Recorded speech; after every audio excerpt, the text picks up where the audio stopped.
Selamat siang Bapak, selamat siang semua. Pada kesempatan kali ini, saya akan memaparkan hasil review saya yang berjudul Kebijakan dan Penyakit Alzheimer pada mata kuliah Perencanaan dan Kebijakan Sosial. Nama saya Dofan Antonius, NIM 17030800017, kelas B, reguler sore. Yang pertama, penyakit Alzheimer dan demensi lainnya adalah gangguan otak yang progresif dan tidak dapat disembuhkan, yang secara bertahap merusak ingatan, penilaian, keterampilan, penalaran, kepribadian, otonomi, dan pada akhirnya fungsi tubuh seseorang. Meski penyebabnya tetap tidak diketahui, itu mengakibatkan hilangnya neuron terukur, kerusakan neuron, jadi mereka tidak lagi berfungsi dengan baik. Tahapan penyakit Alzheimer, meskipun perkembangan DA adalah kontinum dan bervariasi menurut individu, biasanya itu dipandang memiliki 3 tahap berbeda, awal atau ringan. Stadium DA sering diabaikan oleh kerabat, teman, dan terkadang profesional yang melihatnya sebagai bagian normal dari penuaan. Karena permulaan penyakitnya bertahap, sulit untuk memastikan kapan tepatnya dimulai. Gejalanya bisa berupa menjadi pelupa, terutama pada hal-hal yang sering terjadi. Beberapa kesulitan dengan komunikasi, seperti menemukan kata-kata yang tepat, menjadi bingung di tempat-tempat yang sudah dikenal, kehilangan jejak waktu, kesulitan membuat keputusan, dan menangani keuangan pribadi. Saat penyakit berkembang ke tahap menengah atau menengah ini, masalah menjadi lebih jelas, konsisten, dan membatasi, menjadi sangat pelupa terutama tentang peristiwa terkini dan nama orang serta wajah, kesulitan memahami waktu, tanggal, dan tempat, serta pemahaman. Dan yang berikutnya, tahap akhir adalah salah satu dari ketergantungan dan ketidakaktifan yang hampir total dengan kebutuhan untuk perawatan berkelanjutan.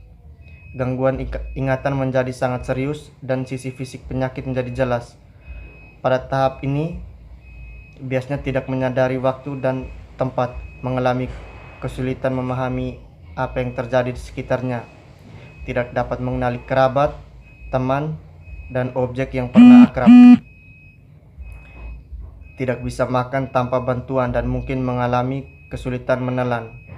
Perlu dibantu perawatan diri untuk mandi dan toileting. Teori tentang penyebab penyakit Alzheimer menurut Komisi Lancet baru-baru ini.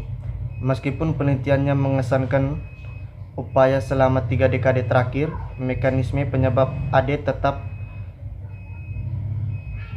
ada yang tidak jelas. Ini telah menghasilkan serangkaian teori varian tentang penyebab BA.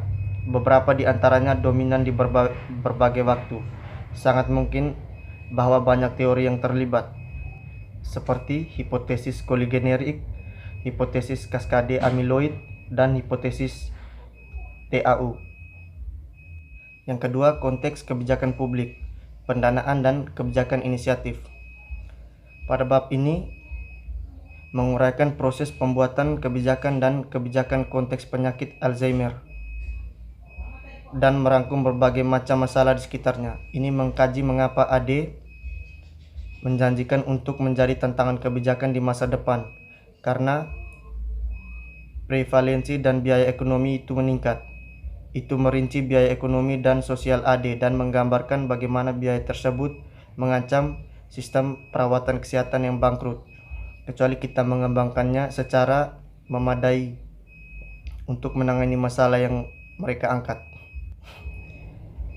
Hanya pemerintah yang memiliki kewenangan sah untuk mengambil keputusan itu, dan dilakukan atas nama seluruh penduduk.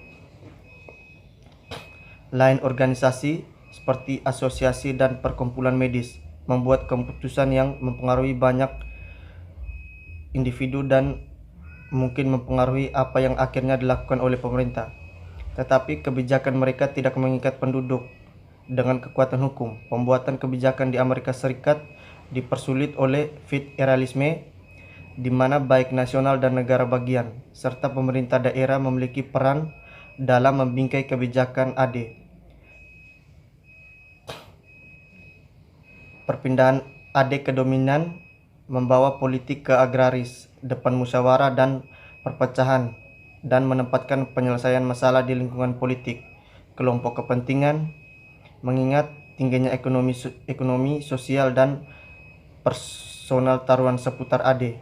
Konflik tidak dapat dihindari karena setiap kelompok memiliki tuntutannya sendiri. AD harus bersaing tidak hanya dengan bidang non-kesehatan untuk mendapatkan bagian dari sumber daya masyarakat, tetapi juga dalam persaingan untuk mendapatkan perhatian publik dan dukungan politik, dan penyebab yang sangat terorganisir seperti kanker payudara dan AIDS, serta dimensi lainnya. Juga dalam AD ada pertempuran konstan di antara mereka yang memiliki teori AD yang berbeda. Untuk bagian mereka, pendanaan penelitian dan di antara penelitian kesehatan masyarakat, prioritas keperawatan, dan banyaknya pihak dengan kebutuhan khusus dan tuntutan. Yang berikut pembuatan kebijakan untuk penyakit Alzheimer. Kebijakan publik dapat dikategorikan sebagai salah satu dari 3 tipe dasar: regulasi, distributif, atau redistributif. Kebijakan distributif didasarkan pada pengertian barang publik, misalnya barang dan jasa yang menguntungkan semua warga negara, tetapi kemungkinannya kecil yang dicapai oleh tindakan sukarela individu karena kurangnya sumber daya yang memadai. Barang publik didefinisikan oleh setiap masyarakat berdasarkan bagaimana tanggung jawab pemerintah diinterpretasikan secara luas. Biasanya kebijakan distributif menyediakan keuntungan atau manfaat bagi segmen masyarakat tertentu, terutama melalui kekuatan dompet. Aktivitas pemerintah yang cukup besar berputar seputar penyediaan layanan publik, seringkali tanpa kontroversi yang tidak semestinya sampai kelangkaan memaksa pertukaran dibuat untuk kelompok mana mendapatkan barang apa. Kebijakan redistributif sebaliknya pada dasarnya kontroversial. Mereka mewakili keputusan pemerintah untuk mengubah distribusi kekayaan atau properti di antara kelompok-kelompok dalam masyarakat. Realokasi sumber daya dapat disengaja seperti pajak progresif tinggi atau hasil dari pergeseran sumber daya dari yang muda ke tua atau yang sehat ke yang tidak sehat. Itu harus ditekankan bahwa semua kebijakan menciptakan pemenang dan pecundang mekanisme di mana keuntungan atau kerugian terjadi seringkali tidak kentara.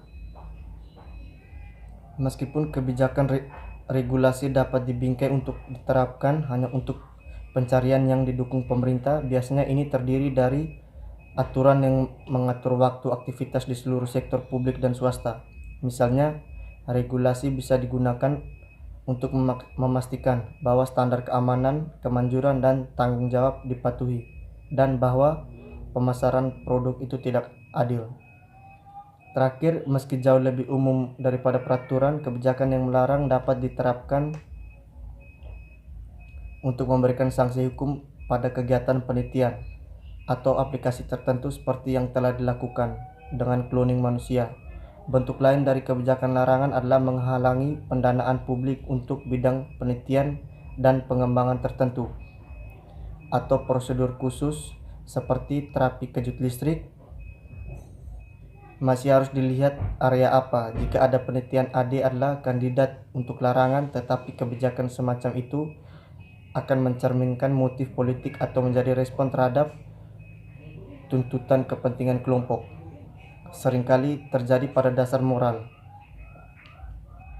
Masalah kebijakan kritis lainnya melibatkan pertanyaan tentang keadilan distributif, terutama menyangkut akses ke layanan yang banyak di antaranya yang mahal, dan mahal kemungkinan akan menjadi lebih parah dengan maraknya pengobatan setengah jalan yang mungkin memperpanjang umur tetapi menambah sedikit kualitas.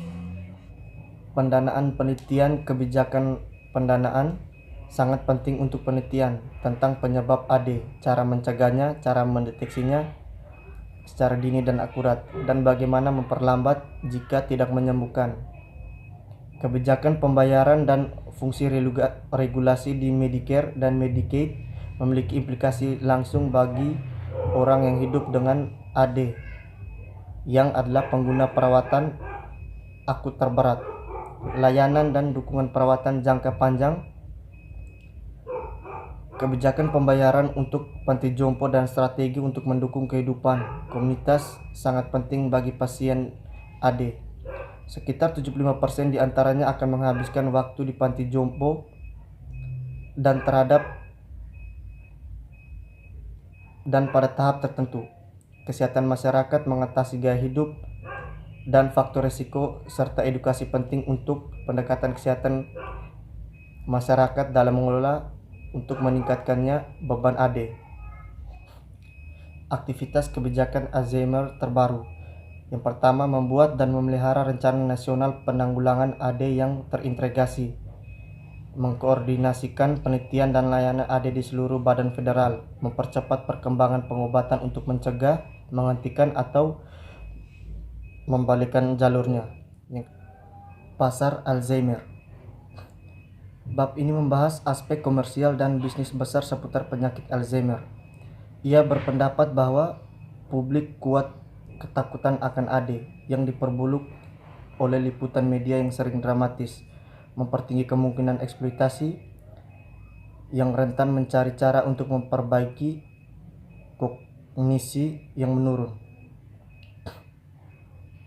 Ketakutan akan penyakit Alzheimer. Sementara banyak orang Amerika khawatir tentang tetap sehat secara fisik saat mereka menghadapi usia tua, kehilangan kemampuan mental adalah ketakutan terbesar mereka. Misalnya polling kesehatan. Amerika Riset menemukan bahwa kesehatan menurun kekhawatiran nomor 1 37%, diikuti oleh kekhawatiran keuangan 23% dan ketergantungan pada orang lain 67%. Ditanya ketakutan terbesar mereka tentang menjadi tua, mereka menyebutkan kehilangan mental kapasitas 2 kali lebih sering daripada kemampuan fisik yang menurun. Rasa takut akan kelupaan telah merasuk jauh ke dalam jiwa Amerika. Penularan kecemasan seputar kehilangan ingatan ini begitu kuat bahwa banyak orang dewasa yang lebih tua mencari bantuan untuk jenis kelupaan sehari-hari yang pernah dianggap normal. Kesehatan sosial dan Alzheimer. Dibandingkan dengan mereka yang tidak ada AD, orang dengan AD seringkali kurang termotivasi untuk terlibat secara sosial, menghadapi lebih banyak kesulitan dalam mengatur kegiatan, dipermalukan oleh kesulitan mereka dalam komunikasi, atau khawatir mereka mungkin tidak dapat mengelola aktivitas normal. Juga norma-norma sosial dan toleransi yang rendah terhadap penurunan kognitif orang lain dapat mengakibatkan keterasingan mereka. Bahkan pada tahap awal penurunan kognitif, orang melaporkan merasa lebih kesepian daripada orang dengan kognisi utuh. Meskipun anggota keluarga dan teman awalnya mungkin meningkatkan kontak setelah diagnosis, kunjungan mereka cenderung menurun karena gejala menjadi lebih parah. Karena mereka merasa terlalu tertekan. Selain itu, mereka dengan AD yang lebih parah mungkin dipaksa untuk mencari cara menjauh dari jaringan dukungan sosial mereka sebelumnya. Sekian hasil review saya. Selamat siang.